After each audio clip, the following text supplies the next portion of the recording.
શ્રીમદ ભાગવતની અંદર 10મ સ્કંદની અંદર સાધન પ્રકરણમાં પ્રભુએ ચીર હરણ લીલા કરી છે. તેનું તાત્પર્ય ખૂબ જ સુંદર રહેલું છે. પ્રભુએ આ લીલા દ્વારા વ્રજભક્તોને, શ્રી ગોપીજનોને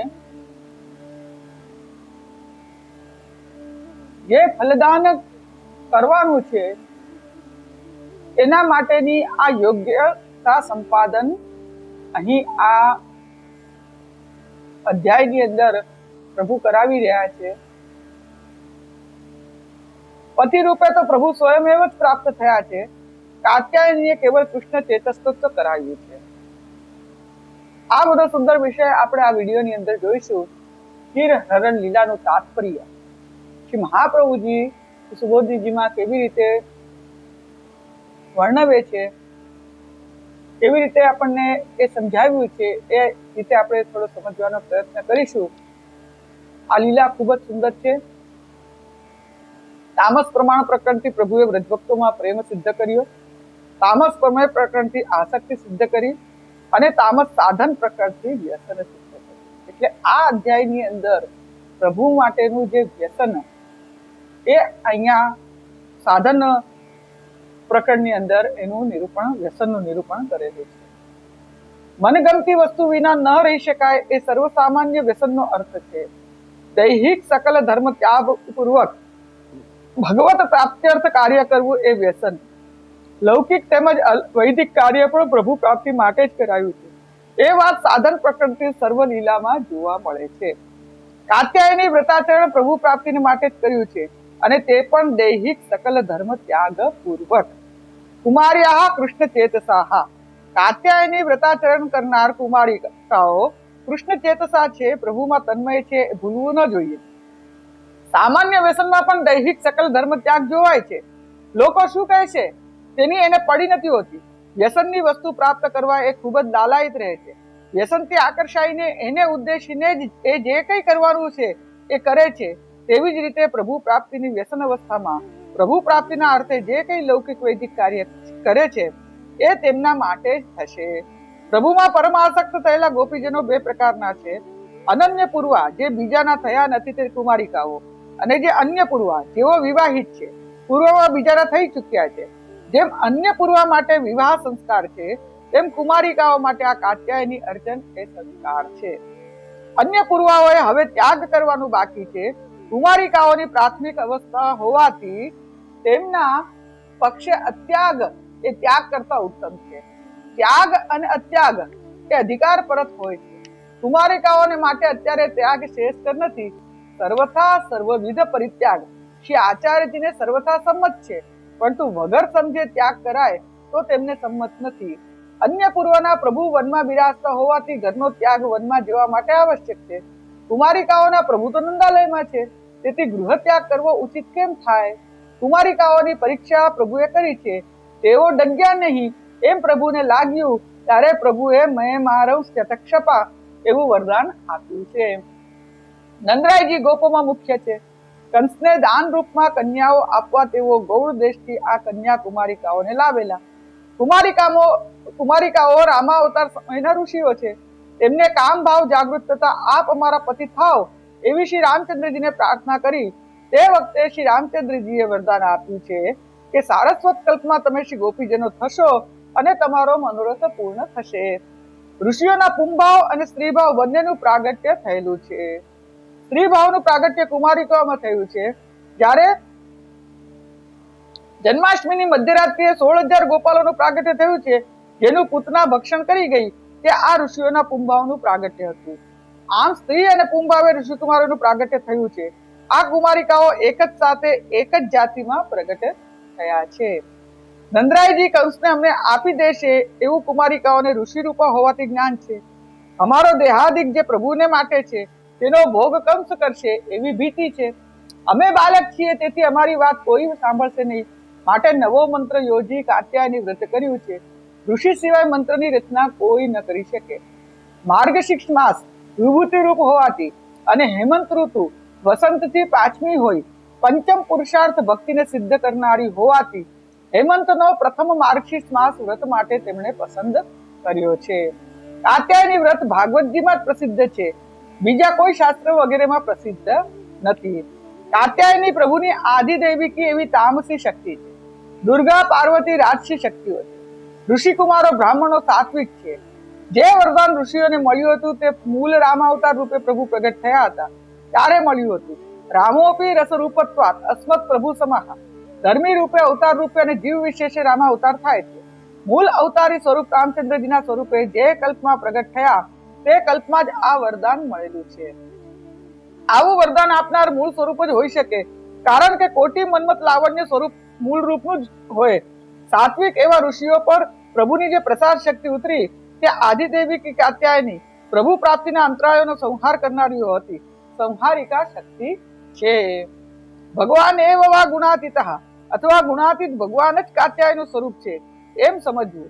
પ્રભુ પ્રાપ્તિ માટે મધ્યસ્થી તરીકે કાત્યાયને યોજી છે. શ્રુતિ રૂપા પર અન્ય રૂપા અને અનન્ય પૂર્વ છે, એટલે કુમારિકાઓનું સ્થાન શ્રુતિ રૂપમાં પણ છે. કુમારિકાઓને કયો સંસ્કાર કરવામાં આવ્યો જેથી ભગવત પ્રાપ્તિ થઈ તેનો ઉલ્લેખ વ્રતચર્યાના 19મા અધ્યાયમાં કરાયો છે. સ્ત્રીઓ માટે મુખ્ય સંસ્કાર વિવાહ સંસ્કાર છે. જેમ ત્રિજાતિ એટલે ત્રિવર્ણ, બ્રાહ્મણ, ક્ષત્રિય, વૈશ્ય.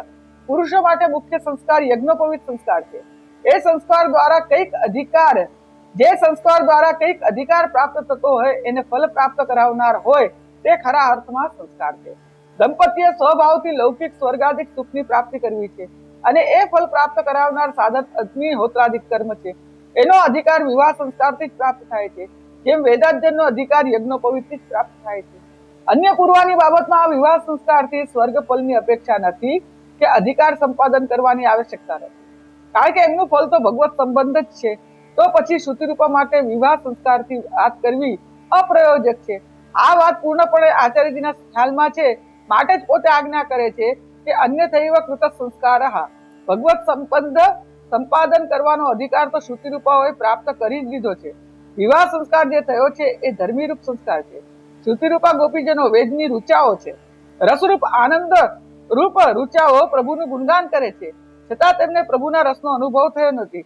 ત્યારે પ્રભુ આગળ તેમને રસનો અનુભવ કરાવવા ઈચ્છા વ્યક્ત કરી છે અને પ્રભુએ વરદાન આપ્યું છે કે આગળ ઉપર તમે શ્રી ગોપીજનો રૂપે પ્રગટ થઈને રસનો આસ્વાદ કરશો. વેદની આ રૂચાઓ શ્રુતિરૂપા ગોપીજનો તરીકે પ્રગટી છે. એમના પતિઓ તો તે રૂચાઓના દેવતા છે અને ગોપ રૂપે પ્રગટ થયા છે. વિવાહ સંસ્કારથી જ તેઓ પતિ પત્ની બન્યા, એટલું જ. બાકી એમના સમગ્ર સંસ્કાર રૂપ પ્રભુ પોતે જ થયા છે. કુમારિકાઓએ કાત્યાયની દ્વારા જ પ્રભુનો સંબંધ બાંધ્યો. તેમાં લોકાનુસારી ચાલ હોય તે પ્રમાણે કર્માચરણ કર્યું છે. રસાભાસ ન થાય માટે જ પ્રભુ લોકવત લીલા કરે છે. શાસ્ત્ર પ્રકારે તો ભગવાનને પ્રાપ્ત કરવા ભગવાનને જ સેવવા જોઈએ. સાક્ષાત અસંભવે પરંપરેયાપી ભગવાન એવ સેવ્યઃ. લોકમાં પ્રિય વ્યક્તિને સાધવા એકાદ વચલી વ્યક્તિને સાધી તેના દ્વારા પ્રિય વ્યક્તિ પ્રાપ્ત કરાય છે, તેમ અહીં કાત્યાયનીને વચ્ચે રાખી તેમણે ભગવત સંબંધ પ્રાપ્ત કરવા માટે યત્ન કર્યો છે. કુમારિકાઓનું વય તો 5 વર્ષ છે, છતાં બુદ્ધિ તીવ્ર છે. યોગ માયા દ્વારા ભગવાન સધાશે માટે એમણે કાત્યાયનીને દૂતી તરીકે રોકી છે. અન્ય આશ્રય જોતા પ્રભુ દયાલુતા પ્રગટ કરતા નથી એ શાસ્ત્ર સિદ્ધાંત છે. પરંતુ પ્રભુએ રાસનો પ્રારંભ જ કુમારિકાઓ માટે કર્યો છે. તેથી સિદ્ધ થાય છે કે તેમણે કોઈ અન્ય ભજન કે અન્યાશ્રય કર્યા નથી, નહીં તો તેમ ન સંભવત. કાત્યાયની રસપોષક છે, રસાનુરૂપ શ્રીઅંગનું દાન કરનારી છે. તનુને વસ્તુ આપનાર શ્રી અમનાજી એ જ કાત્યાયની રૂપ છે. શ્રી અમનાજી અંતરંગ તમા શક્તિ છે અને પ્રભુ પર પૂર્ણ પ્રભુત્વ ધરાવે છે. અન્ય પૂર્વમાં વિવાહ સંસ્કારથી ભગવાન માર્ગમાં અધિકાર અને તદ દ્વારા ભગવત સંબંધ પ્રાપ્તિ એમ સંસ્કાર બતાવ્યો છે. તેવી જ રીતે કુમારિકામાં પણ સંસ્કાર તો છે જ, પરંતુ વિલક્ષણ છે, જુદા પ્રકારનો છે. પ્રભુને માટે એમણે વ્રત ધારણ કર્યું. વ્રતાચરણ કરતા ક્લેશ સહન કર્યો.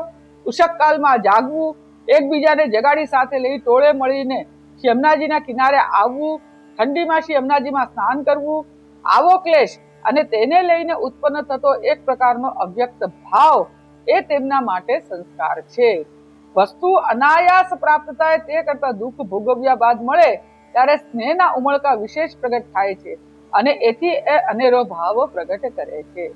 ધૂપ દીપ નૈવેદ્યથી પૂજા કરે છે, એ પણ એક સંસ્કાર છે. પ્રભુ સાથેના તેમના વાક વ્યવહારથી ઉત્પન્ન થયેલો ભાવ એ પણ એક સંસ્કાર છે. પ્રભુનો ઠપકો સાંભળી જે ભાવો થયા તે પણ એક સંસ્કાર છે. આમ દરેક શ્લોકમાં જે ભાવ પ્રગટ થયો એ સંસ્કાર રૂપ છે. આગળ જતા ફલરૂપ મુખ્ય રસાસ્વાદની જે યોગ્યતા આવી ત્યાં આ ભાવો સંસ્કાર રૂપ છે એમ બતાવે છે. સ્વરૂપાનંદનો અનુભવ કરવામાં કેવળ સ્ત્રીત્વ પણ કામ નથી, તેમજ પુરુષત્વ પણ કામ નથી.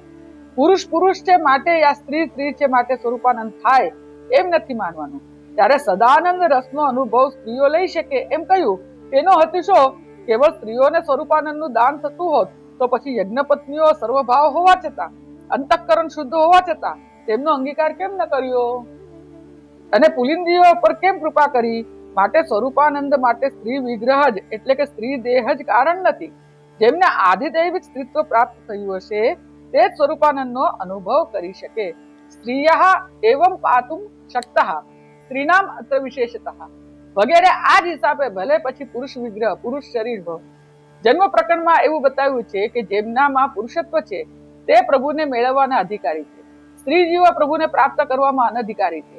અહીં જીવના વિચારે આ કહેવાયું છે, દેહના વિચારે નહીં. પુરુષ જીવ એટલે કે પુરુષ પ્રકૃતિ જે જીવમાં છે, જેમનામાં પુરુષ અંશનો પ્રવેશ છે, જે તે હરિનું ભજન કરે છે એટલે પ્રભુને મેળવવાનો અધિકાર છે. પછી એ જીવનો વિગ્રહ દેહ પુરુષનો હોય કે સ્ત્રીનો હોય, ગમે તે હોય. સ્ત્રી જીવ એટલે કે સ્ત્રી પ્રકૃતિ જે જીવમાં છે, જેનામાં પ્રકૃતિના અંશનો પ્રવેશ છે, તે હરિનું ભજન ન કરે એટલે પ્રભુને મેળવવાનો અનધિકારી છે. પછી એ જીવનો વિગ્રહ દેહ પુરુષ કે સ્ત્રી ગમે તે હોય. આમ કેવળ સ્ત્રી કે પુરુષ વિગ્રહ વાળો ભગવાનને પ્રાપ્ત ન કરી શકે. ભગવાન પુરુષોત્તમ હોવાથી અલૌકિક સ્ત્રીત્વ સિવાય તેમના રસનો અનુભવ ન થઈ શકે. આ અલૌકિક સ્ત્રીત્વ ભગવાનની અત્યંત નિકટની પ્રસાદ રૂપા શક્તિ દ્વારા પ્રાપ્ત થાય છે અને આ શક્તિના સંબંધ વાળો જે જીવ હશે તેને સ્વરૂપાનંદનો અનુભવ જરૂર છે. આ શક્તિનું સ્થાપન જેમાં પ્રભુ કરે છે એને સ્વરૂપાનંદનો અનુભવ થાય છે. સ્ત્રી ભાવો ગૂઢા પુષ્ટિ માર્ગે તત્વમ. સ્ત્રી ભાવને પ્રાપ્ત થયેલા એવા પ્રભુને જ ગોપીજનો કાત્યાયની રૂપે પૂજે છે.